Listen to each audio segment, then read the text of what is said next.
में मुझे यही लेके चल रही थी मैं कि कोचिंग नहीं लूँगी, सेल्फ स्टडी से ही करूँगी क्योंकि वो अफोर्डेबिलिटी नहीं थी मेरे पास। इनका ऐसा नहीं है कि मैं बहुत ज़्यादा पढ़ती थी, ये नहीं है। शुरुआत तो वही 4-5 घंटे से ही होती है सबकी, लेकिन लास्ट तक आते-आते 8 घंटे, मेंस के टाइम तो 8-9 घंटे हो जाते हैं, तो इतना तो पढ़ना ही आया। उस टाइम मैं तो सो रही थी, फिर दीदी ने जगाया कि रिज़ल्ट आ गया है, तो फिर देखा तो पता चल गया हाँ ये वाली रैंक है। देन मम्मी को फ़ोन किया, घर पे सबको फ़ोन किया, जितने भी रिलेटिव्स हैं उनको, मतलब सबका फ़ोन आ ही गया, मुझे करने की ज़रूरत ही नहीं। मतलब जितनी कट ऑफ जाती है उसके आसपास स्टैटिक पोर्शन अगर अच्छा हो और हम लगातार करंट अफेयर्स कर रहे हैं तो मुझे लगता है हो जाएगा prelims. Hello everyone, welcome to Motivation Factory, strong community of real aspirants. दोस्तों, आप लोगों के काफ़ी ज़्यादा कमेंट्स आ रहे थे हिंदी मीडियम के टॉपर के साथ वीडियो करिए, और खासकर दिव्या जी के लिए आपके बहुत कमेंट्स थे। कम्युनिटी टैब पर भी आपके बहुत सारे कमेंट थे।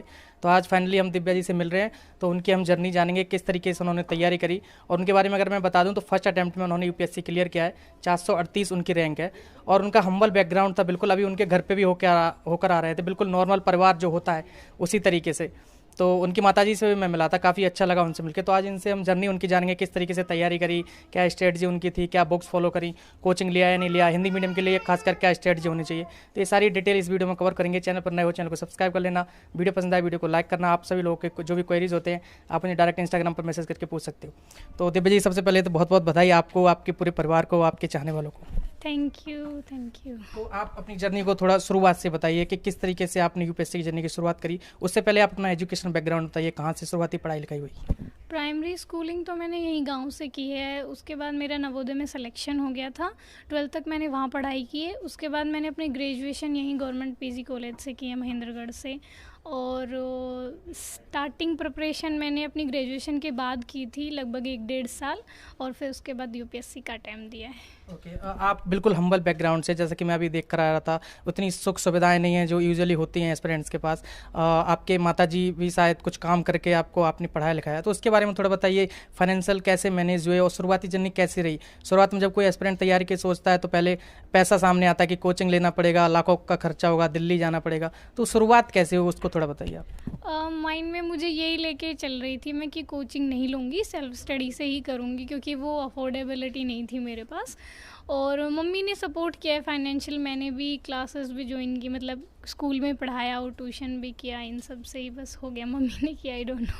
ओके, तो मैं आपकी स्ट्रेटजी जानना चाहूँगा। हिंदी मीडियम से काफ़ी एस्पिरेंट्स वो स्ट्रगल कर रहे हैं, और एक जो बोला जाता है कि हिंदी मीडियम के साथ यूपीएससी बायस्ड होता है, तो हिंदी मीडियम से आपके क्या क्या रिसोर्सेज थे, शुरुआती पढ़ाई लिखाई आपने स्ट्रेटजी कैसे बनाई, क्या बुक्स फॉलो करी, थोड़ा उसको बताओ।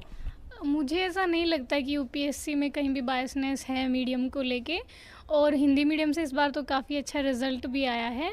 बुक्स तो वही फॉलो करनी होती हैं जो इंग्लिश मीडियम के लिए होती हैं, वो हिंदी मीडियम के लिए भी होती हैं, जो स्टैंडर्ड बुक्स होती हैं। लेकिन बस लगातार मुझे लगता है रिसोर्सेज ज़्यादा कलेक्ट करने से बेहतर है कि हम उन्हीं को बार बार रिवाइज करें।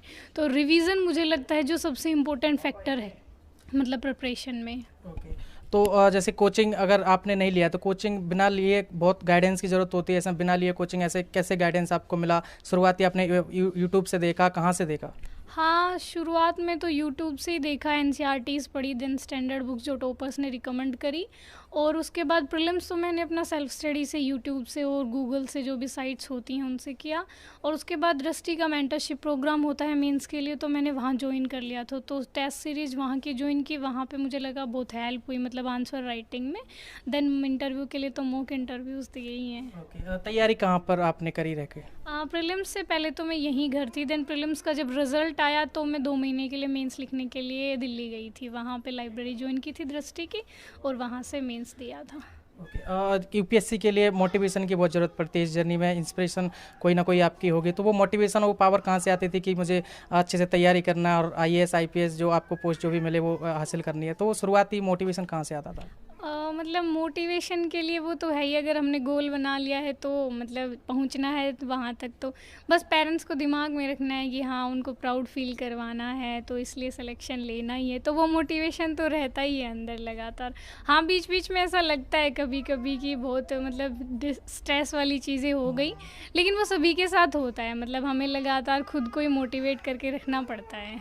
ओके जैसे लड़कियों के साथ यूजुअली होता है, लड़कियों को इतना चांस नहीं दिया जाता, और खासकर गांव में, आप गांव से बिलोंग करते हो, तो लड़कियों को क्या होता है, गांव में घर के काम बहुत करवाए जाते हैं, खाना पीना बनाना, बहुत जिम्मेदारी उनके ऊपर डाल दी जाती है। तो आपके साथ भी ऐसा होता था? फिर टाइम मैनेजमेंट कैसे करते थे आप? कितने घंटे पढ़ाई करते थे? मतलब मुझे घर पे तो काम नहीं करना पड़ता था, सिस्टर है मेरी वो कर लेती थी, और मम्मी ने भी कभी ऐसे फोर्स नहीं किया कि काम करना है। और ऐसा है कि टाइम का ऐसा नहीं है कि मैं बहुत ज़्यादा पढ़ती थी, ये नहीं है। शुरुआत तो वही 4-5 घंटे से ही होती है सबकी, लेकिन लास्ट तक आते आते 8 घंटे, मेंस के टाइम तो 8-9 घंटे हो जाते हैं, तो इतना तो पढ़ना ही पड़ता है। लेकिन ऐसा नहीं है कि बिल्कुल बस पढ़ ही रहे हैं, हमें हर चीज़ में इंक्लूड होना है, और मतलब अपना प्रॉपर टाइम बना के लगातार पढ़। अगर हम डेली 8 घंटे भी पढ़ लेंगे तो मुझे लगता है वो मोर देन इनफ है।